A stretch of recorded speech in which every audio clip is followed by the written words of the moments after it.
Anda masih bersama kami, Radio Monika.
Assalamualaikum warahmatullahi wabarakatuh. Salam sejahtera, shalom.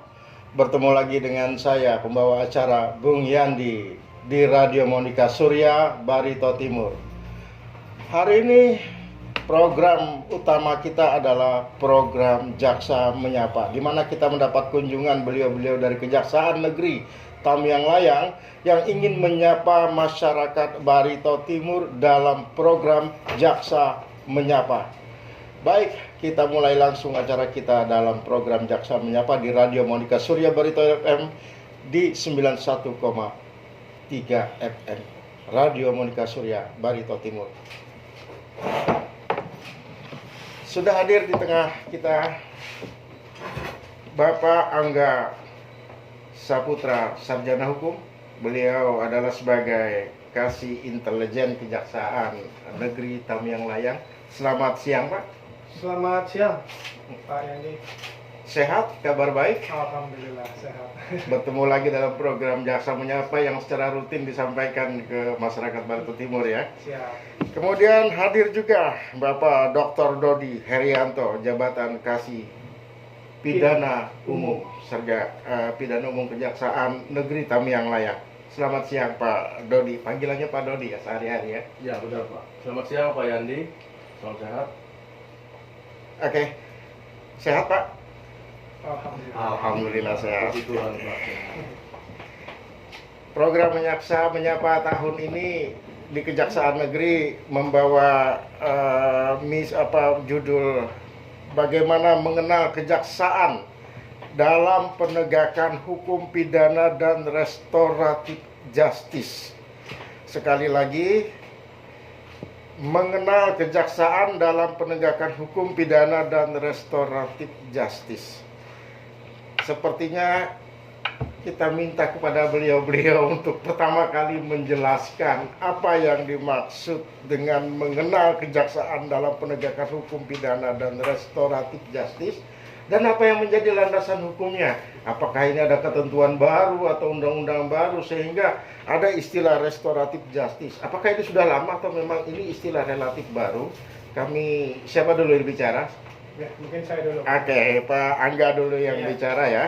Tolong diberikan pemahaman kepada masyarakat agar masyarakat dapat betul-betul memahami dalam program Jaksa Menyapa ini, karena istilah ini mungkin masih asing di telinga masyarakat.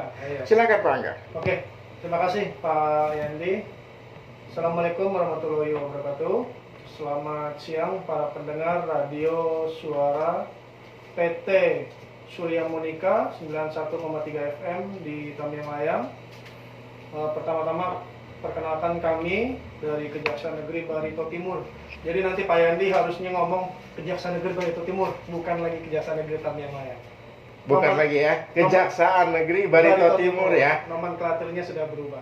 Berarti ada perubahan lagi ya. Iya. Ini juga harus diketahui masyarakat. Iya. Kalau tadi saya sebut biasa dulu orang-orang menyebutnya Tamiang Layang, sekarang ini namanya sudah berubah menjadi Kejaksaan Negeri Barito Timur. Berarti menyebut kabupatennya. Ya, nggak usah juga menyebut kabupaten. Jadi Kejaksaan Negeri Barito Timur, nggak pakai kabupaten. Cukup singkat. Iya. Kejari Bartim. Iya. Kejari Bartim. Ya, wajar. Nah, perkenalkan kami dari Kejaksaan Negeri Barito Timur. Saya Angga Saputra selaku Kepala Seksi Intelijen, didampingi oleh Bapak Dr. Dodi Herianto selaku Kepala Seksi Tindak Pidana Umum. Jadi beliau ini selaku penanggung jawab untuk semua perkara pidana umum yang ada di wilayah Kabupaten Barito Timur. Kemudian kami juga ditemani oleh staf pada bidang intelijen, ada Mas Wahid di sini. Jadi pada siang hari ini kami melakukan program yang namanya Jaksa Menyapa. Mungkin sudah diketahui sama pendengar, tapi kita ulang terkait dengan apa sih program Jaksa Menyapa itu. Jadi program Jaksa Menyapa adalah program yang dibentuk oleh Kejaksaan Agung yang bekerja sama dengan lembaga penyiaran publik radio itu di tingkat pusat. Kemudian kalau di tingkat lokal, Kejaksaan Negeri Barito Timur itu bekerja sama dengan radio lokal, dalam hal ini di radio PT Surya Monika 91,3 FM. Jadi tujuan dari program ini adalah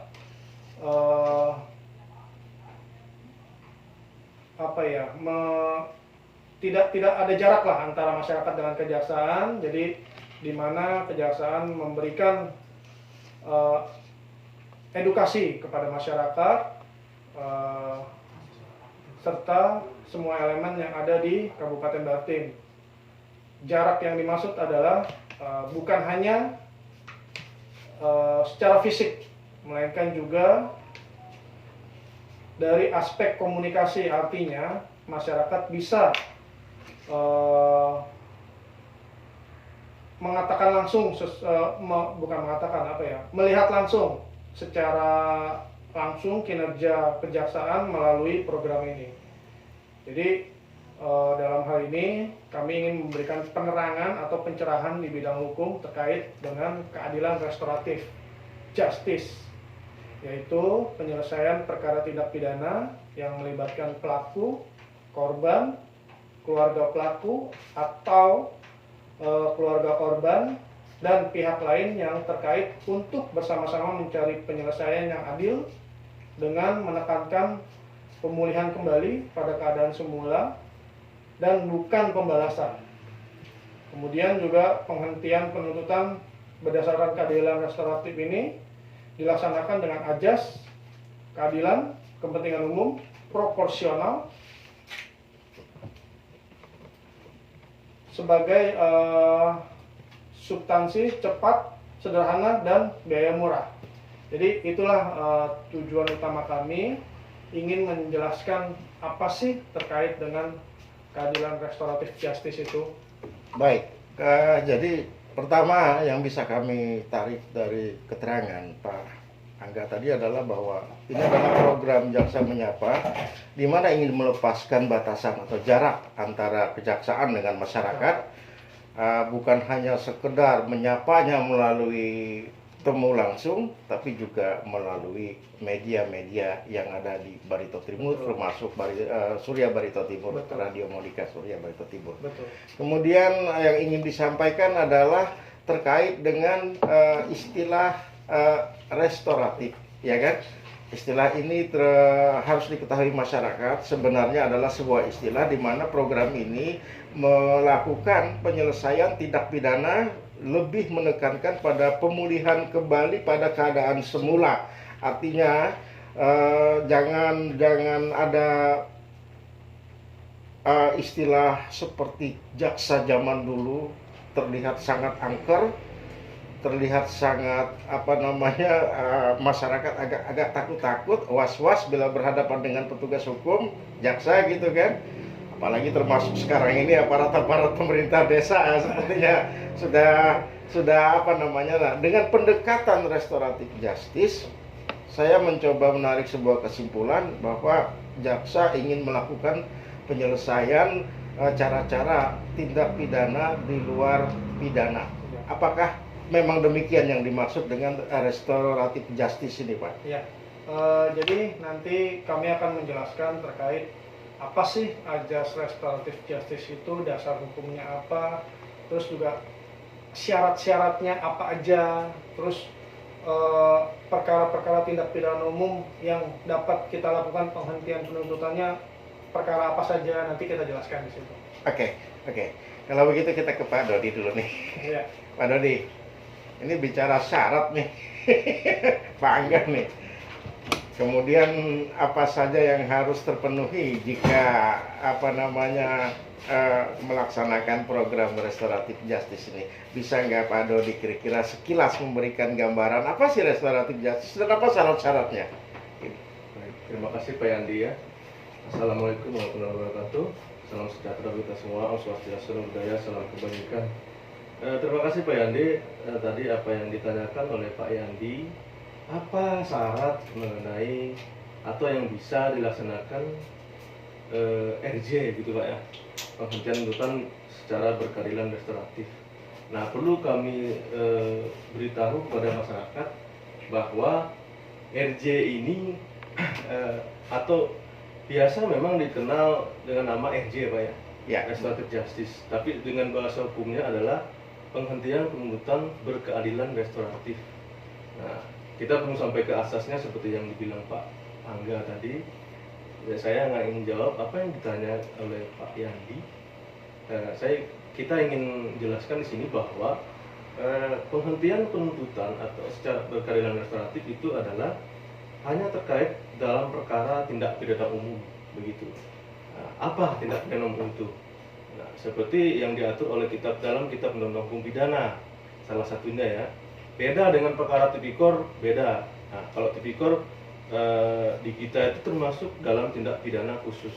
Kalau kita di sini hanya dapat menghentikan perkara hanya dalam perkara tindak pidana umum.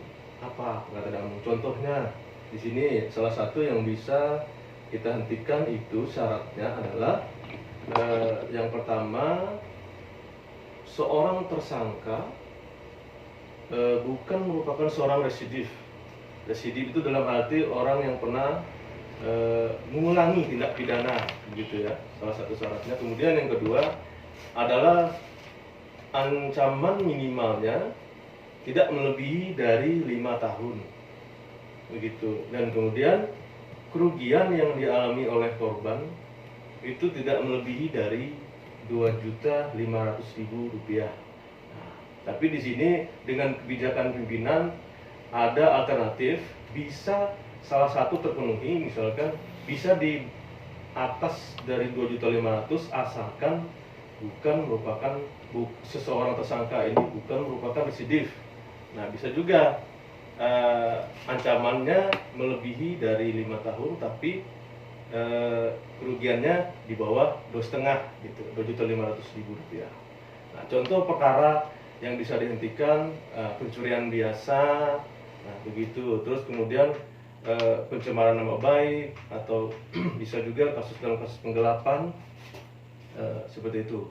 Tapi pada intinya restoratif justice itu bisa kami lakukan dengan adanya harus terlebih dahulu korban harus memberikan maaf kepada si pelaku ini. Nah, kalau korban tidak memberikan maaf dalam arti perdamaian gitu ya dalam hal perkara ini, maka kami juga tidak bisa melaksanakan perdamaian ini. Nah, apa yang tahapan kami yang bisa kami lakukan? Yang pertama adalah melaksanakan upaya. Nah, upaya kemudian proses kemudian pelaksanaan perdamaian. Nah, nanti akan kami undang para pihak. Contohnya yang sudah kami laksanakan di sini sejak tahun 2020 kita sudah melaksanakan RJ sebanyak 1 perkara.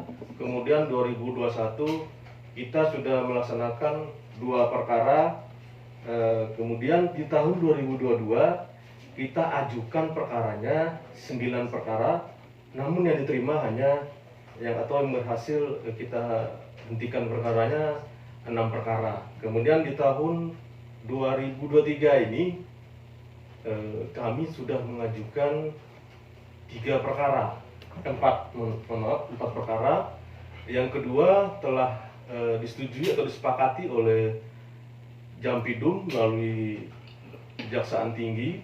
Nah, yang 2 lagi ini masih dalam tahap proses pengajuan ke Kejaksaan Agung melalui Kepala Kejaksaan Tinggi.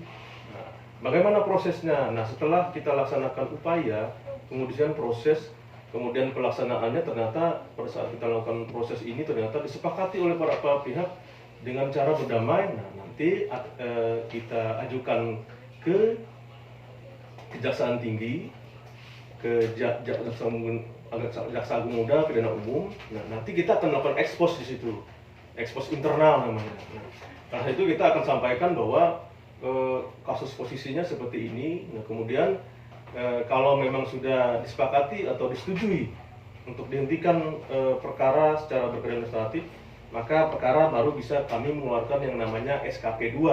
Apa itu SKP 2? SKP 2 adalah surat ketetapan penghentian penuntutan. Nah, begitu Pak. Baik, ini semakin menarik nih ya. Artinya beliau-beliau tadi sudah mengungkapkan apa itu restoratif justice, kemudian apa syarat-syaratnya, dan berapa banyak sudah langkah-langkah yang telah dilakukan oleh Kejaksaan Negeri Barito Timur dari tahun 2020 sampai 2023 ini melakukan langkah-langkah penanganan restoratif justice. Sangat menarik sekali. Pak, kalau boleh tanya nih Pak ya, apa sih landasan hukumnya ini? Terima kasih. Siapa yang jawab ini ya? Iya. Pak kasih Supaya masyarakat tidak ragu-ragu, oh, Betul. landasan hukumnya cukup kuat ini untuk dilakukan Betul. langkah-langkah ini gitu Betul. kan. Jadi tadi panjang lebar Pak Kasipidum menjelaskan, memang agak sedikit lupa menerangkan bahwa restoratif justice ini ada dasar hukumnya. Jadi dasar hukum restoratif justice itu adalah Peraturan Jaksa Agung nomor 15 tahun 2020, Pak. Jadi dasar hukumnya restoratif justice itu penghentian penuntutan adalah Peraturan Jaksa Agung nomor 15 tahun 2020. Jadi terkait dengan syarat-syarat RJ tadi yang disebutkan oleh Pak Kasipidum, itu dasarnya adalah pasal 4 Peraturan Jaksa Agung nomor 15 tahun 2020, di mana di situ dijelaskan bahwa penghentian penuntutan berdasarkan keadilan restoratif dilakukan dengan memperhatikan A. Kepentingan korban dan kepentingan hukum lainnya, B. Penghindaran stigma negatif, C. Penghindaran pembalasan, D. Respon dan keharmonisan masyarakat, dan E. Kepatuhan kesusilaan dan ketertiban umum. Itulah dasar hukum kita dalam melakukan penghentian penuntutan berdasarkan azas keadilan restoratif. Baik, saya ulang ya kepada masyarakat pendengar Radio Surya Barito Timur agar tidak salah memahami dari restoratif justice. Bahwa yang dinamakan restoratif justice ini, inti dari semua yang dikemukakan beliau-beliau ini adalah upaya penghentian penuntutan sebenarnya jika terjadi tindak pidana. Tindak pidana yang dilakukan adalah syarat-syaratnya itu terdapat dalam tindak pidana umum, karena Kejaksaan Negeri juga bukan hanya tindak pidana umum yang sebagai ranah wewenang ya, karena ada juga tindak pidana khusus seperti tindak pidana korupsi gitu, tipikor yang disebut. Namun untuk lebih diperjelas lagi bahwa tidak mudah sebenarnya untuk melakukan langkah-langkah ini, juga perlu langkah-langkah persetujuan sepertinya. Sepertinya yang langkah-langkah persetujuan ini yang dimaksudnya adalah perdamaian dua pihak, itu unsur yang paling utama. Saya pikir ini ya, unsur yang paling utama yang harus agar bisa berjalannya restoratif justice ini. Nah, baru kita melangkah kepada syarat-syarat setelah memenuhi perdamaian. Apa syaratnya? Ya, ada catatan, tentu bukan seorang residivis yang berulang kali melakukan tindak pidana. Kemudian ancaman hukumannya di atas 5 tahun. Di bawah 5 kemudian tahun, Pak. Ya, begitu ya. Kemudian kerugian yang diderita akibat tindak pidana yang dilakukan itu tidak melebihi 2,5 juta. Tapi itu juga masih dipertimbangkan dengan rumus ya. Rumus artinya kalau memang itu di atas 5 tahun, Itu yang penting tadi adalah bagaimana perdamaian dilakukan gitu kan. Kalau memang di atas 2,5 juta, kalau memang namanya baru pertama kali melakukannya, tidak pernah melakukan, bukan seorang residivis, ini juga masih menjadi pertimbangan pihak kejaksaan. Betul. Jadi itu yang paling utama, bahwa dari semua itu untuk jalannya restoratif justice ini adalah pintu masuknya perdamaian dulu. Betul. Ya, perdamaian dulu ya Pak ya. Oke Pak, sepertinya masyarakat akan sangat jelas menyatakan bahwa kejaksaan ternyata sudah melakukan langkah-langkah restoratif ini justru sejak tahun 2020. Ini sebenarnya harus diketahui secara luas. Baru ini kan supaya masyarakat Bartim juga tahu bahwa dalam pidana itu tidak harus menuju pengadilan. Ada tambahan buat hal ini? Ya, benar Pak Yandi. Di sini kami tekankan lagi. Mungkin masyarakat ada yang masih belum paham ya. Apa itu restoratif justice? Mungkin ada yang sebagian masyarakat ada yang belum paham Pak ya. Jadi penegakan hukum di dewasa ini berkembang Pak ya, mengarah kepada restore. Restore itu apa sih? Restore itu apa? Restore itu kan artinya memulihkan keadaan kesemula. Nah, di dalam teori tentang pidana itu ada namanya, atau teorinya itu namanya teori pembalasan.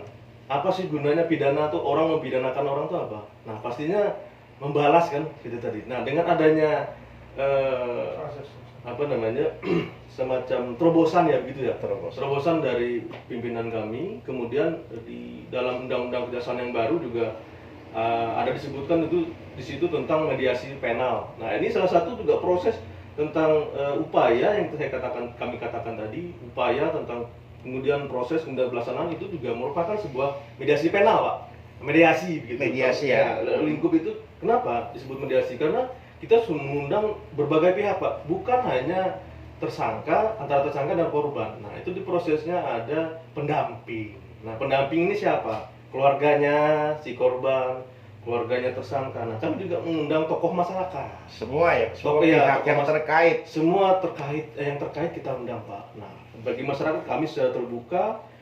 Ini yang dilakukan oleh kejaksaan, bahkan di Kalimantan Tengah ini juga kami sudah mulai membuat yang namanya rumah RJ, rumah restoratif justice, di salah satu kecamatan gitu. Nah, ini dalam tahapan proses Pak.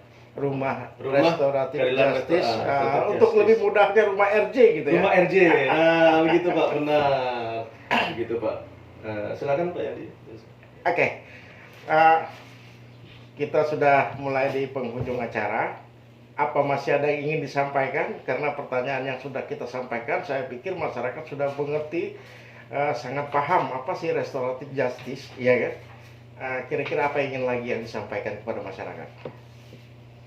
Ya, pokoknya yang jelas masyarakat memang harus mengetahui bahwa memang selain di kejaksaan sendiri, ini kita berbicara secara institusi Pak ya, secara institusi penegak hukum.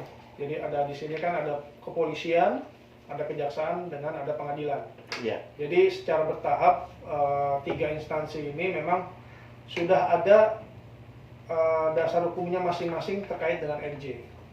Jadi kalau memang di tingkat penyidikan untuk perkara pidana umum tidak berhasil untuk proses penyidikan, ditingkatkan di kejaksaan. Kejaksaan ya. Kalau memang tidak berhasil, bisa ditingkatkan lagi di Pengadilan.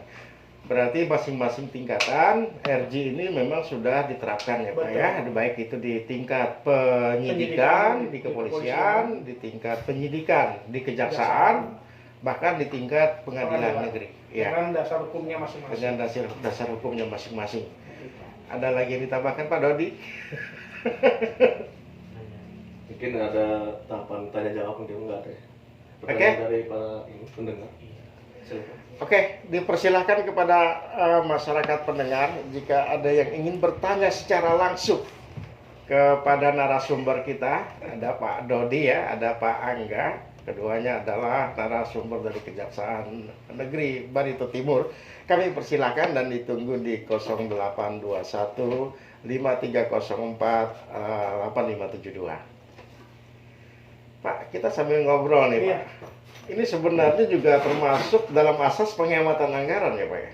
Betul sekali. Kalau boleh ini, saya tadi ada ini cuman kok sepertinya ini juga selain untuk menerapkan keadilan kepada masyarakat, saya pikir ini juga termasuk penghematan anggaran dalam penegakan hukum ya. Jadi memang betul Pak. Jadi terkait dengan azas restoratif justice, penghentian penuntutan berdasarkan azas restoratif justice ini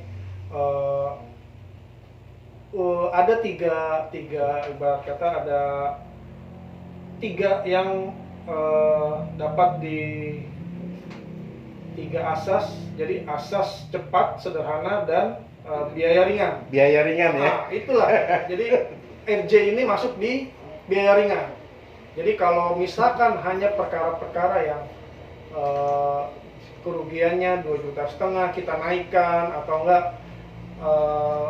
yang di bawah 5 tahun ancaman pidananya kita tingkatkan ke sampai persidangan, itu untuk satu perkara memang anggaran kita besar, Pak. Jadi sebisa mungkin dengan adanya penghentian penuntutan ini, jadi sedikit mengurangi beban negara biaya negara. Iya, beban negara. Jadi memang termasuk dengan 3 ajas tadi, sederhana, cepat, dan biaya ringan. Ya.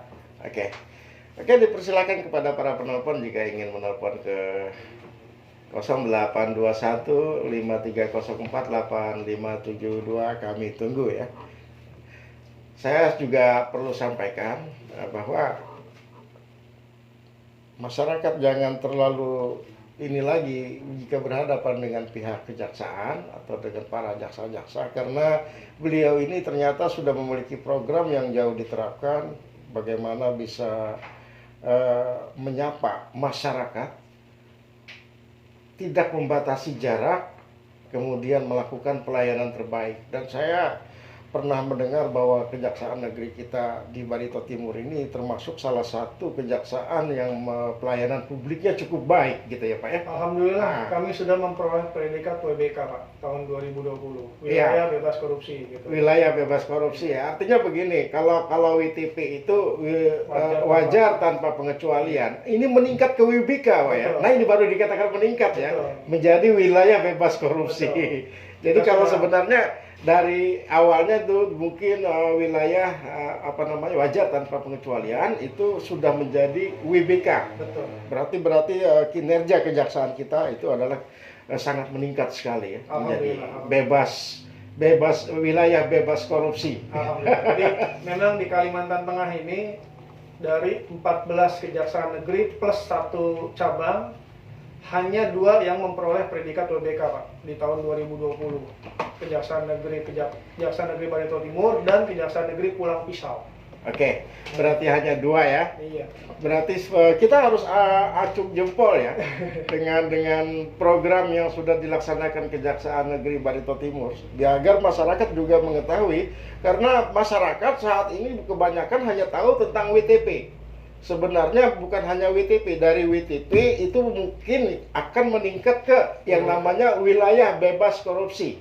Nah, itu kalau secara statistik terjadi peningkatan dari wajar tanpa pengecualian ke wilayah bebas korupsi. Ini sangat luar biasa, kita sangat aplaus apabila ini menjadi sebuah contoh yang baik bagi mungkin ya departemen yang lain gitu kan, penegak hukum yang lain. Semua akan berupaya mengarah ke WBK ya Pak ya. Jadi kembali lagi Pak, kami juga mengharapkan dukungan dari masyarakat Kabupaten Barito Timur untuk terus mendukung atau terus memberikan saran, atau misalkan kalau ada kekurangan di kita kasih saran, kita juga butuh itu Pak. Boleh disebutkan Pak, kemana mereka ingin menyalurkan saran, kemana mereka ingin memberikan masukan? Boleh disebutkan kita, Pak. Jadi kalau misalkan ada nomor teleponnya, ada websitenya gitu kan. Betul, kalau untuk hotline kita ada, website ada juga, medsos juga kita ada di Instagram, Facebook, kemudian di Twitter, klik Kejaksaan Negeri Barito Timur, itu sudah muncul semua. Oke. Kita juga ada YouTube, silakan. Kepada masyarakat Barito Timur, jika ingin memberikan saran, ada kekurangan-kekurangan yang harus sebenarnya memberikan masukan-masukan atas pelayanan Kejaksaan Barito Timur, silakan klik Kejaksaan Negeri Barito Timur. Di situ ada Instagram, ada Facebooknya, kemudian ada Twitternya ya Pak ya, semua akan terbuka. Nah, tinggal masukkan mau di mana mau dimasukkan sarannya nanti, Betul, gitu ya. betul. Atau ada pertanyaan-pertanyaan yang ingin kurang jelas bisa dilakukan langsung melalui Website kita ada website juga, Kejaksaan ya. Negeri Jadi di situ, Barito Timur. www.kejaksaannegeribaritotimur.go.id. Diulangi Pak. www.kejaksaannegeribaritotimur.go.id. Oke, kalau begitu. Kita sudah sampai di penghujung acara. Saya ingin closing statementnya atas pertemuan Jaksa Menyapa kali ini. Silakan dimulai dari Pak Angga. Apa yang ingin disampaikan Jadi, kepada masyarakat? sedikit aja terkait dengan program Jaksa Menyapa kita ini. Ada sedikit tagline dari kita.